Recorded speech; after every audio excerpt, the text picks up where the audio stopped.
பிரதமர் தமிழர்கள் மீது தமிழ்நாட்டின் மீது வைத்திருக்கக்கூடிய அன்பு எல்லாத்துக்கும் தெரியும். ஆனால் இன்றைக்கி ஒரிசா அரசியலில் இந்த வி.கே. பாண்டியன் அப்படிங்கிறவர் யார்? சும்மா இந்த முதலமைச்சர் இந்த ட்ராமா பண்ணுறதை விட்டுட்டு மு.க. ஸ்டாலின் அவர்கள் வி.கே. பாண்டியன் யார்?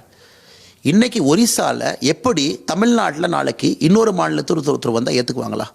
நாளைக்கு மு.க. ஸ்டாலின் அவர்கள் இல்லை ஆந்திராவிலேருந்து எனக்கு ஒரு அட்வைசர் வந்திருக்கிறாங்க, என்னோடய அட்வைசர் ஒரிசாவிலேருந்து ஒரு ஐஏஎஸ் ஆஃபீஸர் தமிழ்நாட்டில் வந்தாங்க, அவர் என் செல்லப்பிள்ளை, இவர் தான் அடுத்த முதலமைச்சர்னா நாம் ஏற்றுக்க மாட்டோம். அந்தந்த மண்ணை சார்ந்தவர்கள் ஆள வேண்டும் என்பது தான் அரசியலில் அடிப்படை விதி.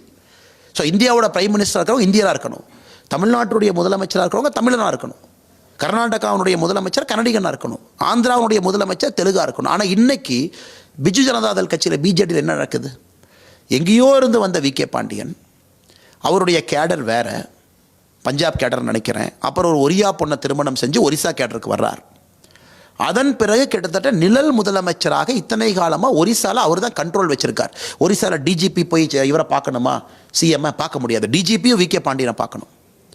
ஸோ ஒரிசாவில் இருக்கக்கூடிய சீஃப் செக்ரட்டரி போய் பார்க்கணுமா, அவங்கள தான் பார்க்கணும்.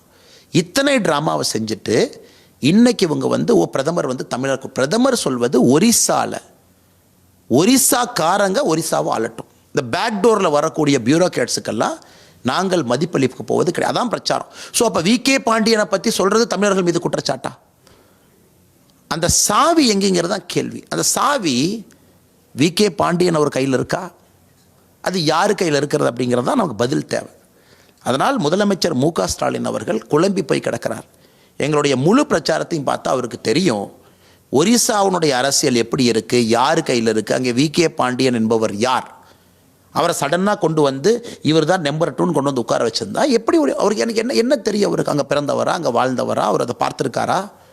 அவர் ஐஏஎஸ் அதிகாரியாக வந்தவர், கண்ட்ரோல் பண்ணிக்கிட்டு இன்றைக்கி நவீன் பட்நாயக் அவங்கள 25 வருஷமாக இருக்கார் முதலமைச்சர். எத்தனை முறை ஃபீல்டுக்கு போயிருக்கார்? வீட்லேயே இருப்பார். யாராச்சும் பார்க்குறோன்னா வி.கே. பாண்டியன் போகணும், அதுக்கு ஒரு பேர் 5T டிரான்ஸ்ஃபர்மேஷனுக்கு தலைவர்னு கொடுத்துருக்கீங்க. அவர் மினிஸ்டராக இருந்தாலும் வி.கே. பாண்டியன் அவரை தான் பார்க்கணும். எப்படி ஜனநாயகம் இது? இதைத்தானே பிரதமர் கேள்வியாக கேட்கிறார். செய்திகளை உடனுக்குடனும் துல்லியமாகவும் தெரிந்து கொள்ள சப்ஸ்கிரைப் பண்ணுங்க.